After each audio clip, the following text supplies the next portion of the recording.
Sejam bem-vindos a mais um estudo no canal Clamando no Deserto.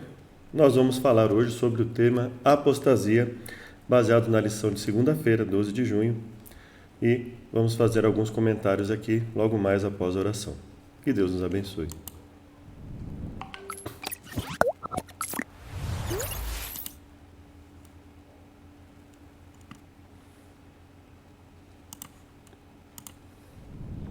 Obrigado, Deus, por todas as bênçãos que nos tem concedido. Nos dê a tua sabedoria ao falarmos da tua palavra. Nós imploramos em nome de Jesus. Amém. Bom, a lição de segunda-feira tem como pergunta o seguinte: leia 2 Tessalonicenses 2, versos 3, 4 e 9 a 12. O que Paulo prevê sobre os últimos dias? Quais são as marcas distintivas da besta, o poder do anticristo? Ou seja, a lição ela faz associação entre o anticristo de 2 Tessalonicenses e a besta, ou as bestas, né, de Apocalipse, capítulo 13, por exemplo, não é? O apóstolo Paulo advertiu a comunidade cristã de uma apostasia, um afastamento da verdade da palavra de Deus. Bom, qual é a condição para entender o termo apostasia como afastamento da verdade? Esse termo é usado em 2 Tessalonicenses 2 e é usado também em Atos 21, que tem a ver com afastamento. Lá em Atos 21 fala do afastamento, ensinando a apartarem-se, afastarem-se, no caso, apartarem-se, se afastarem de Moisés, né? Da lei de Moisés, por exemplo. E aqui ele fala também aqui de uma apostasia, né? De ou seja, dando a ideia de um afastamento da verdade, né? E aí nós vamos comentar um pouco mais sobre isso. Estava preocupado com as sementes dessa apostasia já presentes na igreja do Novo Testamento. O conteúdo do 2 Tessalonicenses ele vai ser bastante esclarecedor nesse caso. Um evangelho falso entraria na igreja, distorcendo a palavra de Deus. Satanás é quem está por trás disso. É o verdadeiro homem da iniquidade, se levanta contra tudo que se chama Deus, se assenta no santuário de Deus. Mas o grande enganador trabalha através de influências humanas para realizar seu propósito. As características distintivas em Daniel e Apocalipse revelam que o chifre pequeno de Daniel 7, a besta de Apocalipse 13 e 14 e o homem da iniquidade de 2 Tessalonicenses 2 representam a mesma entidade. Então, ele faz esse paralelo entre Daniel 7, Apocalipse 13 e 14 e 2 Tessalonicenses 2, por isso ele faz essa associação entre a besta e o homem da iniquidade, filho da perdição, de 2 Tessalonicenses. Comentário bíblico adventista do sétimo dia afirma uma comparação com a profecia de Daniel sobre o poder blasfemo que sucedeu a Roma pagã e com a descrição de João sobre a besta semelhante ao leopardo, revela muitas similaridades entre os três relatos. O chifre pequeno, o poder da besta e o homem da iniquidade. Isso leva à conclusão de que Daniel, Paulo e João falam do mesmo poder, que no caso ele classifica aqui como o papado. A profecia descreve um sistema religioso que fez concessões em relação à palavra de Deus, substituiu o evangelho por tradições humanas e se afastou da verdade bíblica. Essas profecias são dadas por um Deus de amor a fim de preparar um povo para a vinda de Jesus. Elas reprovam as organizações religiosas apóstatas que se afastaram das Escrituras. Bom, vamos pensar o seguinte. Apostasia, quando nós pensamos em apostasia, nós temos que ter um padrão objetivo. Esse padrão não pode ser uma igreja específica, mas ele tem que ser a palavra de Deus. Porque se eu pensar nesse padrão como o padrão para definir se alguém está na verdade ou não, como uma igreja específica no sentido de uma igreja existente nos nossos dias, por exemplo, para o católico, um não católico é um apóstata. Para um testemunho de Jeová, um não testemunho de Jeová que se afasta do seu caminho é um apóstata. E assim sucessivamente. Então, mas o que fazer se todas essas igrejas que existem, elas vieram de alguma outra? Até mesmo a igreja católica, ela surge tendo a intenção de complementar ou dar continuação a um movimento apostólico. Só que ela muda uma série de coisas, ela coloca a sua própria autoridade, por exemplo, sobre a autoridade bíblica, a autoridade dos pais da igreja, por exemplo, que ela coloca. Então, veja que é muito difícil definir o aspecto de apostasia pensando em uma igreja específica nos dias de hoje. Então, nós temos que fazer o caminho inverso. Ao invés de ver uma igreja hoje, me filiar a ela e pensar que caso eu me afaste dela, eu estou em apostasia No sentido bíblico, eu tenho que pensar o seguinte: bom, se eu vou para uma igreja cristã porque ela diz ensinar a Bíblia, o meu critério para determinar se eu estou em apostasia ou se a igreja está em apostasia, em afastamento da verdade, é o critério bíblico. Então é a Bíblia que tem que definir o critério. E tendo em mente esse critério, aí eu vou verificar quais são as características da igreja de Deus e aquelas que não cumprirem, aquela ou aquelas que não cumprirem esses requisitos, elas são igrejas que se apostataram, que cometeram apostasia. E as pessoas a mesma coisa, não é? Então vamos lá para os textos, né? Começando ali em 2 Tessalonicenses capítulo 2. Aqui é um material que eu fiz no clamando-no-deserto.com.br, com a ajuda aqui do nosso irmão Pedro e nossa irmã Camila, e até um grande abraço a eles, que Deus nos abençoe. Isso aqui foi um auxílio grandioso que o irmão Pedro me fez, né? Sem ele isso aqui não seria possível, né? Então vamos lá, e sem eles, né? Porque ela também tem sempre ajudado bastante. Que Deus abençoe eles nos seus trabalhos, na sua vida espiritual. O homem da iniquidade, 2 Tessalonicenses 2. Ele se levanta contra Deus e ao mesmo tempo se faz passar por Deus. O mundo está sendo preparado para a sua manifestação e enganará as pessoas. Vamos ver. Começa aqui em 2 Tessalonicenses 1 e 2. Ora, irmão, rogamos-vos pela vinda de nosso Senhor Jesus Cristo e pela nossa reunião com Ele, ou seja, tendo em mente a vinda do Senhor Jesus, que não vos movais facilmente do vosso entendimento, ou seja, que não deixeis a doutrina, o ensinamento que você já tem, o entendimento que você já tem a respeito das Escrituras, e nós vamos ver aqui que se associa ao cumprimento de profecias. Nem vos perturbeis, quer por espírito, quer por palavra, quer por epístola, como de nós, como se o dia de Cristo já estivesse perto. Então ele diz, olha, não se iludam com discursos populistas sobre a volta de Jesus que não considerem o cumprimento profético, aquilo que terá que acontecer antes da volta dele, antes do dia de Cristo. Ninguém de maneira, caso você queira ler o conteúdo aqui, tá? É clamando no deserto.com.br, o homem da iniquidade, 2 Tessalonicenses 2, tá? Aí ele classifica aqui a vinda do Senhor, e no que diz respeito à vinda do Senhor, ele coloca aqui como a especificação do dia de Cristo, ok? Ninguém de maneira alguma vos engane, porque não será assim antes, sem que primeiro, lá o termo diz, né? Isso, não acontecerá isso sem que primeiro, sem que antes venha a apostasia. E se manifeste o homem do pecado, filho da perdição. Então ele fala da apostasia, ou seja, um afastamento da verdade, que está alinhado à manifestação do homem do pecado e filho da perdição. Aqui eu vou ler, né, porque o tema é justamente a apostasia. A apostasia, remover o apoio, ocorre no Novo Testamento apenas aqui em Atos 21, 21. Atos 21, 21 diz o seguinte: isso aqui é quando Paulo foi ali onde estavam os apóstolos, e Tiago falou para ele, olha, os judeus que se convertem, eles são zelosos da lei, e eu tenho ouvido que você tem dito às pessoas que se afastem de Moisés, que se afastem do que foi estabelecido por Moisés. Ou seja, o que ele está dizendo, olha, ele ouviu tudo que Paulo falou a respeito do trabalho dele pelo Evangelho, então ele diz, olha, estou ouvindo que apesar de você ter aí a intenção de fazer a vontade de Deus, você está se afastando, se apostatando daquilo que foi ensinado por Moisés. Então Tiago, mesmo depois da morte de Jesus, classifica o afastamento daquilo que foi estabelecido por Deus, por meio de Moisés, né, que Deus utilizou Moisés e transmitiu o seu conteúdo, e ele classifica isso como uma apostasia. Então, um primeiro ponto aqui que nós podemos dizer já acerca de ti foram informados que ensinas todos os judeus que estão entre os gentios a apartar-se de Moisés, dizendo que não deve circuncidar os filhos, nem andar segundo o costume da lei. Foram informados que você ensina a todos os judeus que vivem entre os gentios a se afastarem de Moisés, dizendo que não circuncidam os filhos, nem vivam de acordo com nossos costumes. Então ele está dizendo assim, olha, eles estão dizendo que você, por conta própria, está transmitindo ensino que nós não recebemos de Jesus e nem autorizamos você a receber, tendo em mente o conteúdo bíblico. Então, a apostasia, o afastamento, ele se refere a quê? a toda e qualquer pessoa que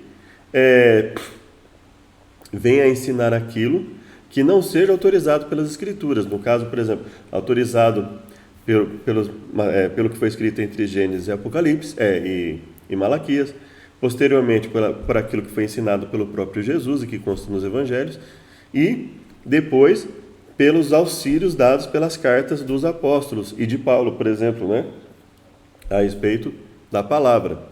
Então, o afastamento do ensinamento e principalmente aqui a preocupação deles com a lei, a questão referente à lei, ou seja, você está ensinando o afastamento da lei, né?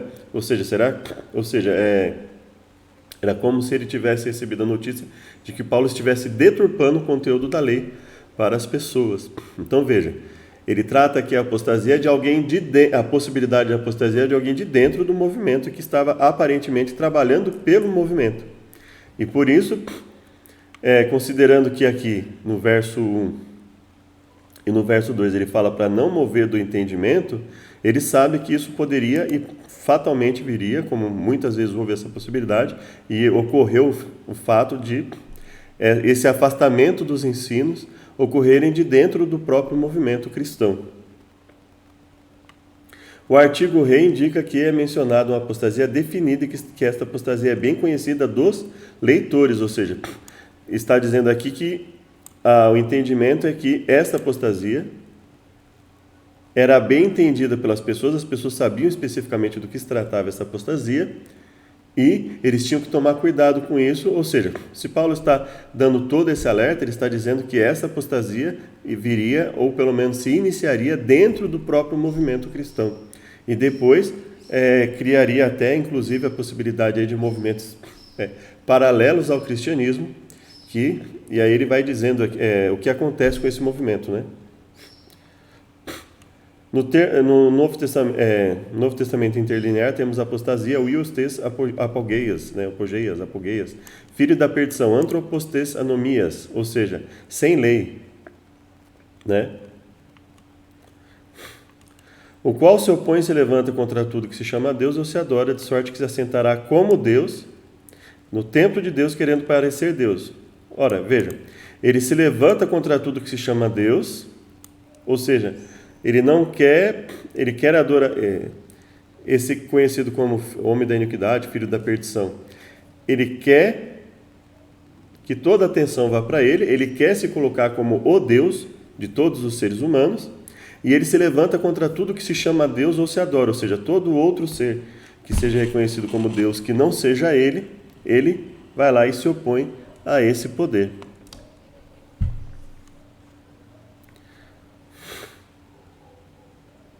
O mesmo comentário informa que o termo como Deus poderia não estar no texto base. Então nós vamos pensar o seguinte: de sorte que se assentará no templo de Deus querendo parecer Deus. O que basicamente é a mesma coisa, né? Mesmo que eu tire aqui a expressão como Deus, eu digo, de sorte que se assentará no templo de Deus querendo parecer Deus. Ou seja, ele se coloca evidentemente como o próprio representante divino e mais que isso, como o próprio Deus aqui nesse mundo, né? E nada pode ser colocado como Deus além do que ele estabelece como sendo o templo de Deus e como sendo Deus. Então, se ele está no templo de Deus querendo parecer Deus, se levanta contra tudo que se chama Deus, ele estabelece o método de adoração no próprio templo de Deus, contrário ao que Deus quer. Então, isso indica para nós um movimento interno no cristianismo que toma conta do mundo e se põe contra a própria vontade de Deus. Para dentro do santuário, do grego naos, ou santuário, em contraste com hieron, que designa todo o complexo do templo. Isso indica que alguns consideram como a igreja e outros como representação de um centro de adoração religiosa. Uma coisa é muito certa: ele se inicia no próprio movimento cristão, por todas as características que nós vemos, né? Não vos lembrais que essas coisas vos dizia quando ele estava convosco? Então ele fala: estou repetindo isso para vocês, tamanha a importância. E agora vocês sabem o que o detém, para que seu próprio tempo seja manifestado. Ou seja, já existe esse poder, ele só não tomou conta de tudo ainda. O mistério da injustiça opera, somente há um que agora o retém além daquilo que seja tirado. Então veja, quando eu alinho tudo isso aqui a ideia. E aí, para finalizar, nós vamos aqui para o mistério da iniquidade, desacato e violação da lei. Isso aqui é tudo material que posteriormente eu vou ler especificamente esse artigo, mas nesse momento eu vou só fazer um apanhado geral. A esse cuja vinda é segundo a eficácia de Satanás, com todo o poder, sinais e prodígios de mentira.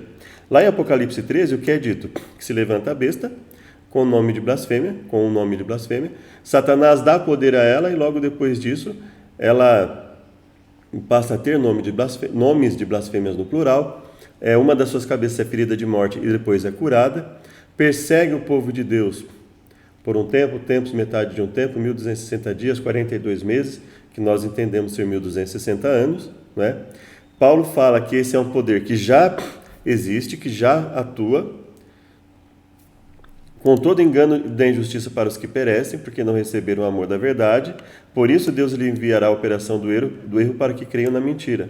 Então veja, ele fala de um movimento já existente, fala de um movimento que já existe no seu tempo, que vai se levantar antes da volta de Jesus. Então isso é um poder, ele não está falando sobre uma pessoa especificamente, mas um poder que é representado por pessoas no decorrer dos séculos, não é?